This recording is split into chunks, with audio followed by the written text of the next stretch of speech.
Abaana 8 ne bayita mu ddala erisooka, 6 ne bayita mu ddala eryokubiri. Tubadde ne P7 tuwerako era tubazikolanga bulungi. Era ekisozo ekifudde ab'enjawulo abasomesa baffe tubatwala mu seminars ez'enjawulo ne tubakubiriza okukola research, okusomesa waaka ali updated era nga kubanga abasomesa baffe atufuna abasomesa abali well qualified nga bategera kye bakola era nga ekisoboseza okukola obulungi mu P7 era nga omwaka guno tusaba abazadde mutwongere abaana tujja kukola omulimu ogw'amaanyi ennyo era nga eno P7 tusuubiza nti twagala 100% pass grade. Manya gange nze Mutasa Salim Mukono Engando.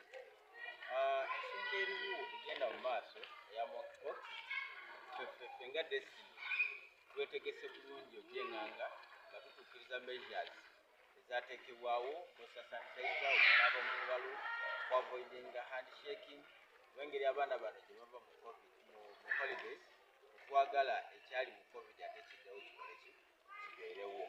So tuli beeteefuteefu nnyo era nkubiriza abazadde tukomewo bungi twetegese tukoze ekimala okubeera nti protecting abaana baffe against ekirwadde ntanaafu ey'okukomawo kw'abaana ebikozesebwa mu masomero bya buseere nnyo.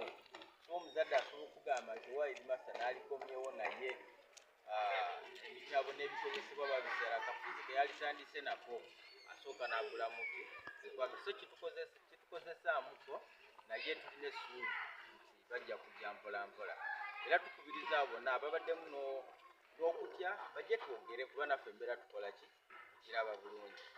Ntuse okusiima eri abazadde baffe tutambudde nabo olwa performance ennungi gye twatuuseeko nga bubuuza ebyakaggwa balina abaana 14 tufuna abaana 8 grade 1 abaana 6 mu grade 2. Tuzze tukikola naye ekireetedde ekyo enkolagana gye tunayo ennungi wakati w'abazadde n'essomero.